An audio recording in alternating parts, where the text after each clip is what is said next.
Vamos a ver en Primera de Juan capítulo 5, versículo 13. Estas cosas os he escrito a vosotros que creéis en el nombre del Hijo de Dios, para que sepáis que tenéis vida eterna y para que creáis en el nombre del Hijo de Dios.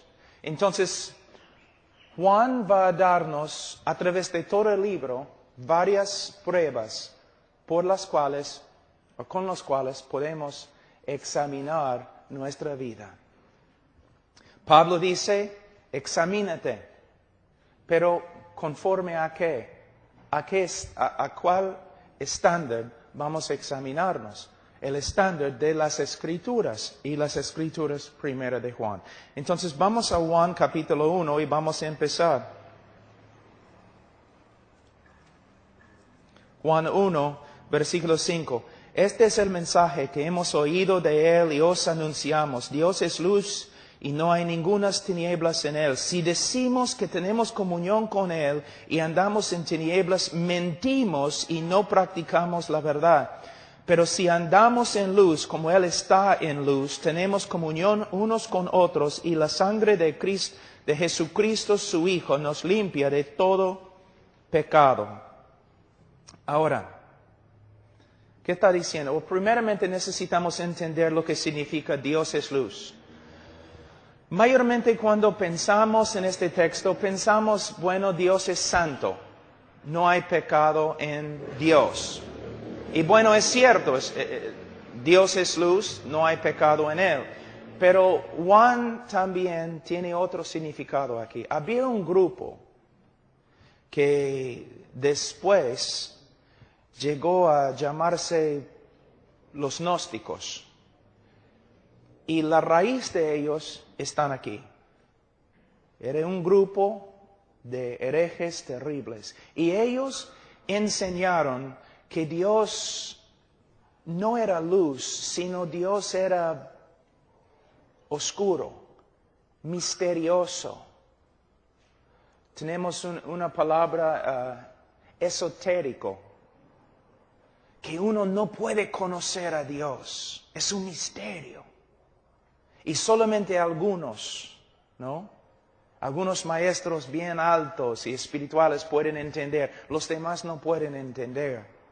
Pero Juan viene y dice, no, Dios no es esotérico, no es oscuro, Dios es luz. Dios nos ha mostrado, nos ha revelado quién es y lo que es su voluntad.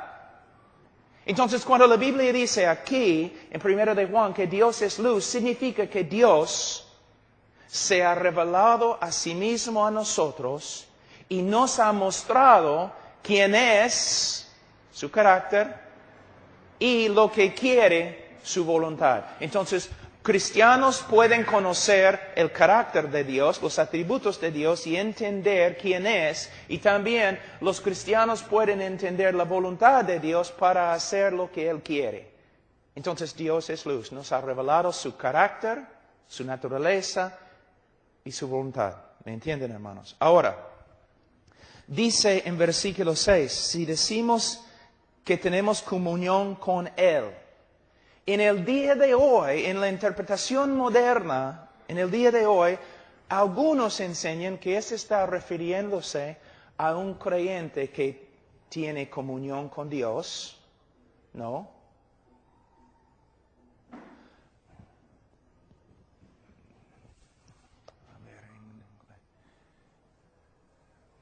Ellos están enseñando que hay dos tipos acá.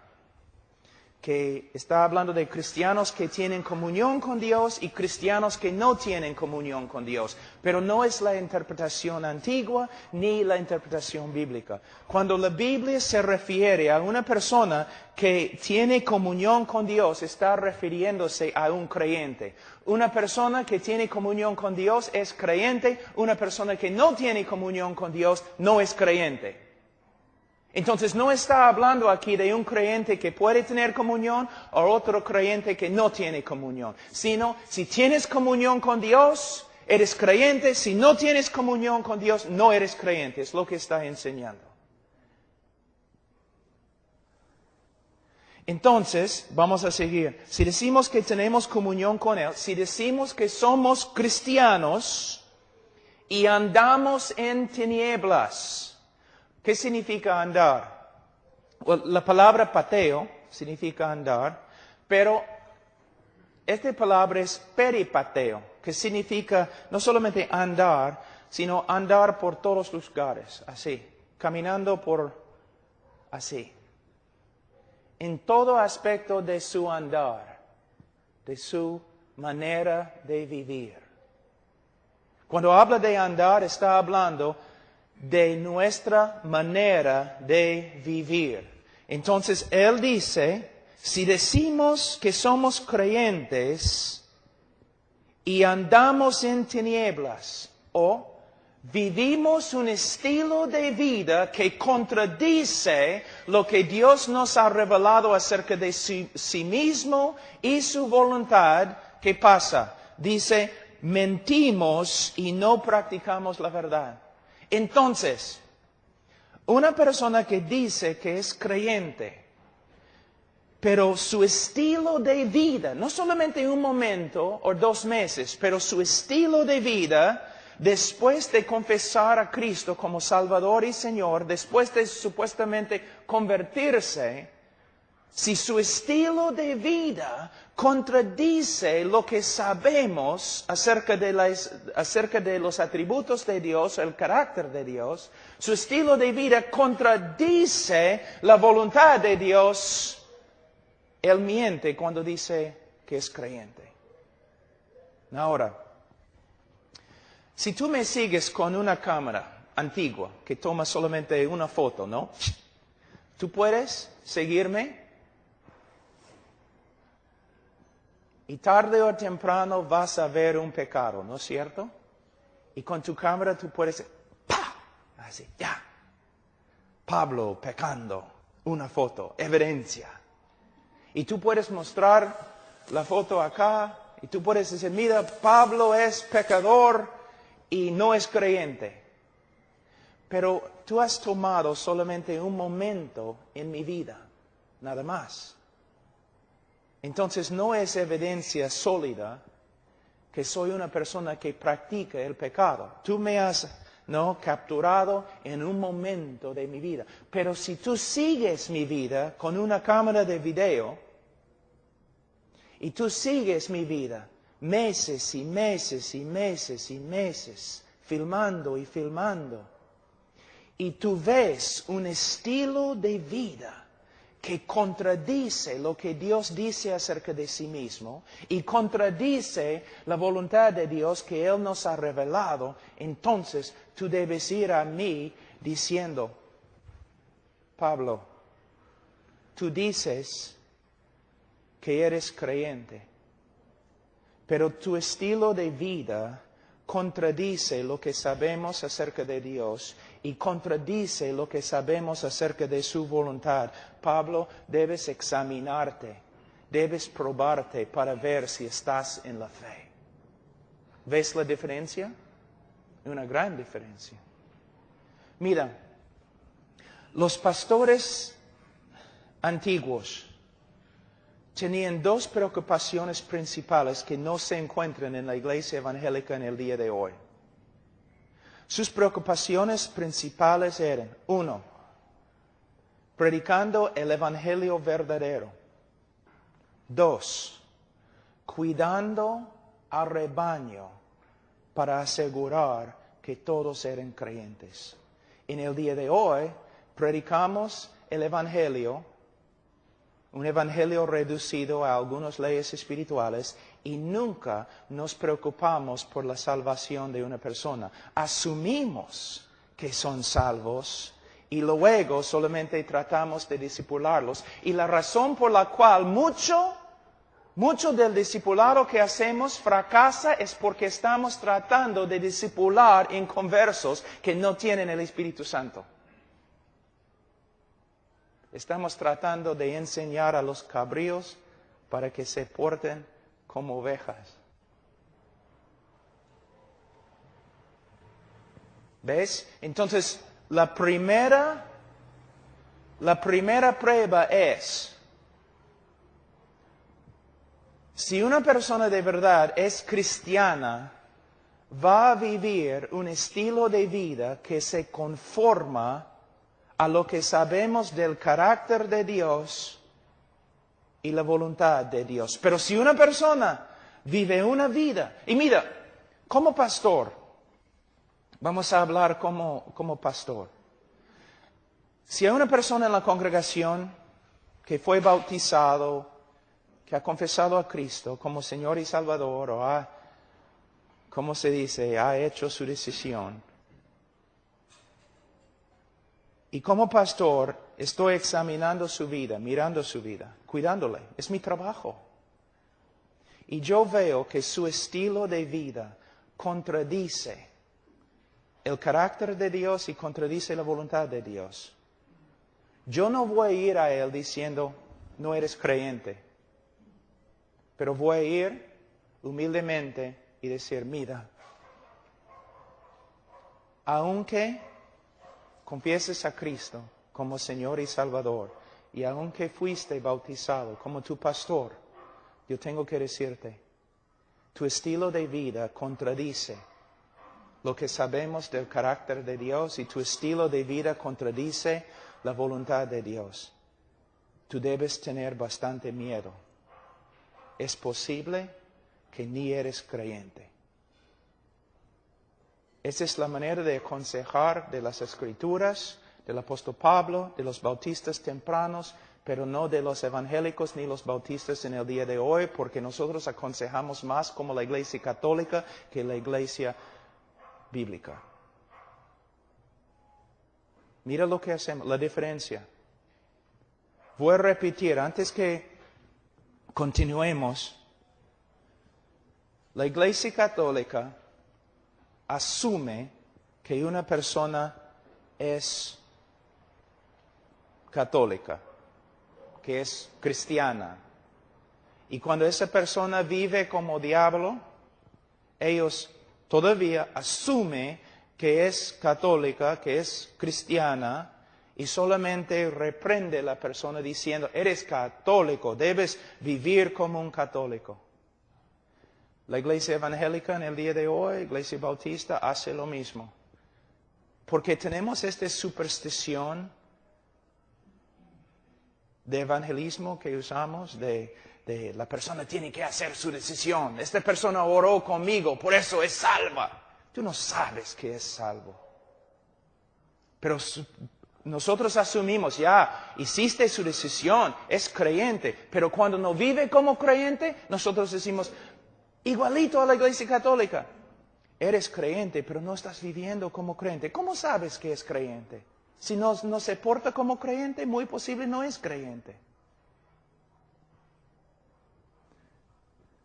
Más bien debemos decir, confesaste a Cristo, pero no vives como creyente. Es muy posible que no eres creyente.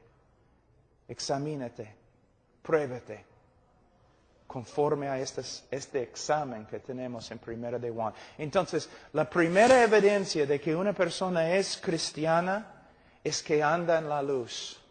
Vive un estilo de vida que se conforma a lo que sabemos de la voluntad de Dios y el carácter de Dios. Ahora, la segunda prueba, versículo 8. Si decimos que no tenemos pecado, nos engañamos a nosotros mismos y la verdad no está en nosotros. Si confesamos nuestros pecados, Él es fiel y justo para perdonarnos nuestros pecados y limpiarnos de toda maldad. Si decimos que no hemos pecado, le hacemos a Él mentiroso y su palabra no está en nosotros. Ahora, ¿qué significa? Significa lo siguiente. Primeramente, todos los cristianos van a luchar con el pecado. Pero hay una gran diferencia entre una persona que lucha contra el pecado y una persona que vive en el pecado como un estilo de vida. Aquí tenemos otra evidencia del cristianismo verdadero. El cristiano verdadero, cuando peca, el Espíritu Santo le va a convencer de su pecado, va a tener un corazón contrito va a arrepentirse y va a confesar su pecado. Una de las evidencias más grandes de que una persona es cristiana no es que sea sin pecado, sino cuando peca. No puede vivir con su pecado, sino tiene que arrepentirse y confesar su pecado. ¿Me entienden, hermanos? Una de las evidencias más grandes del cristianismo es un corazón contrito que tiembla ante la palabra de Dios y confiesa su pecado. Su vida es una vida de confesión y contrición. Voy a darles un ejemplo. Y algunos de ustedes, pastores, van a reírse, porque es verdad. Una vez, pastor, estás predicando en la iglesia y el Señor comienza a hacer algo mientras estás predicando, quebrantando los corazones de personas, de creyentes, ¿no? El Espíritu Santo comienza a obrar quizás en el culto.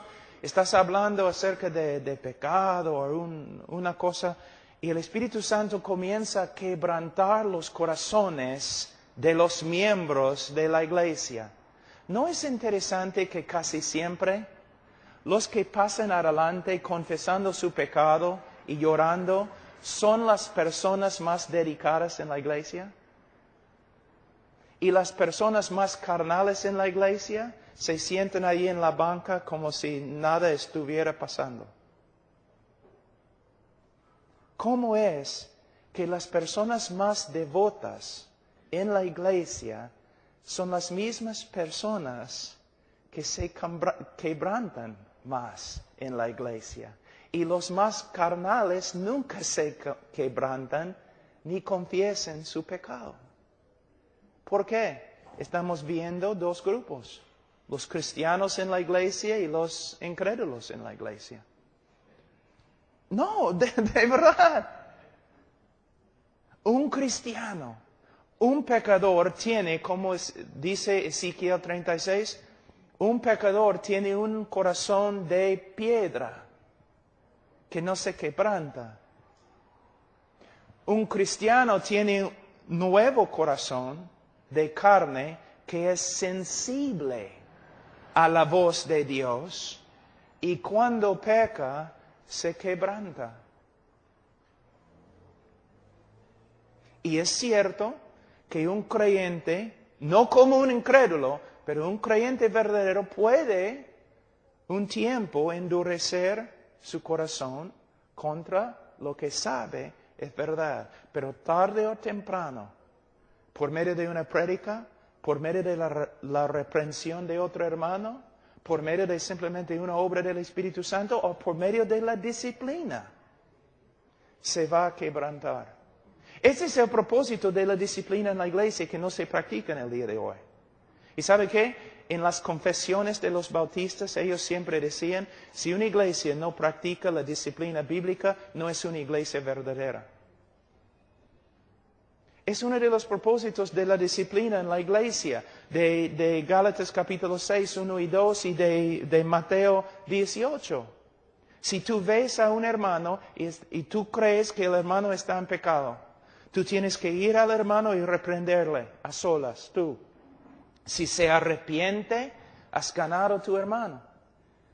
Pero si él no está de acuerdo contigo y dice no he pecado, entonces debes traer otros dos contigo.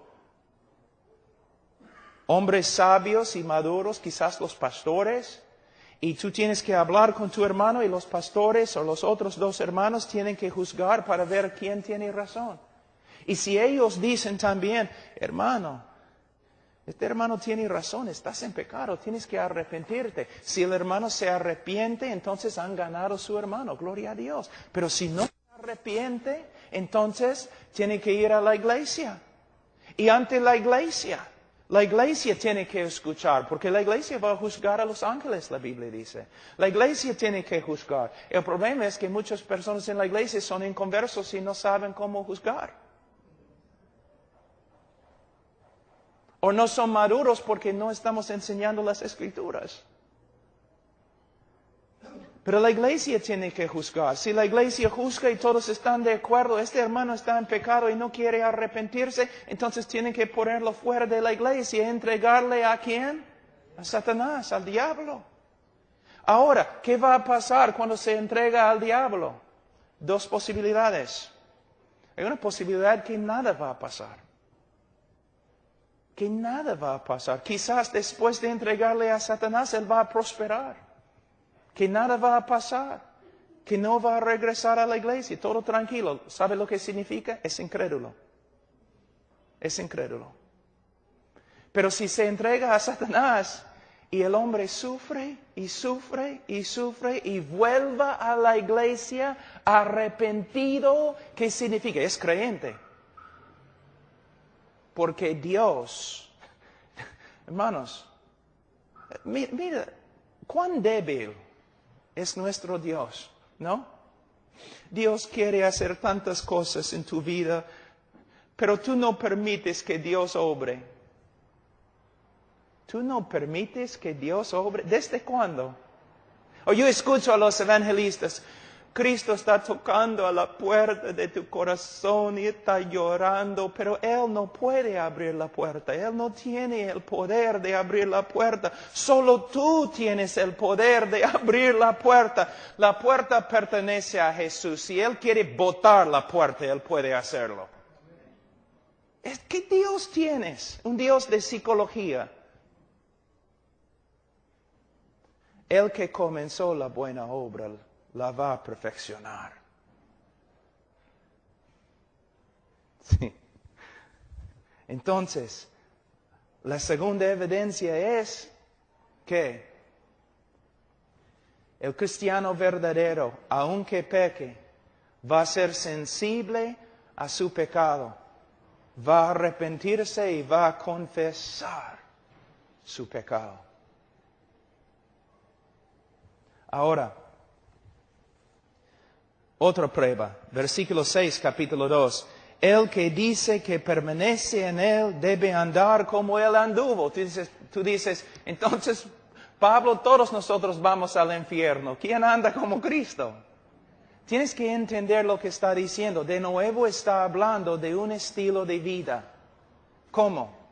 Una ilustración. Cuando yo era niño, chibolo de 5 o 6 años, nosotros vivimos en una chacra, teníamos caballos y vacas y todo lo demás. Y mi papá siempre, como a las 5:30 en la mañana, él entró a mi cuarto, siempre. Pablo, levántate, no hay descanso para los malos. ¿No? Entonces, ya me levanté, ¿no? Así siempre. Y teníamos que salir para dar alimento a las vacas en el invierno cuando había nieve y todo lo demás, o llevar agua porque los lagos se habían congelado. Entonces mi papá pasaba por el campo así, era un hombre muy grande, pasaba por el campo así, ¿no?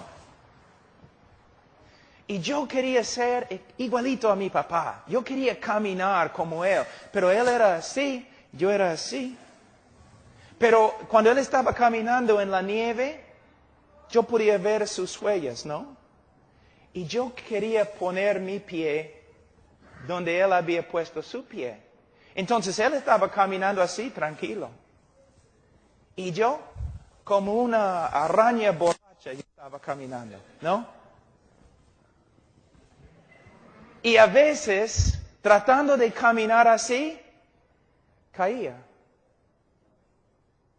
Yo no podía caminar como mi papá. Era una lucha para mí caminar como mi papá.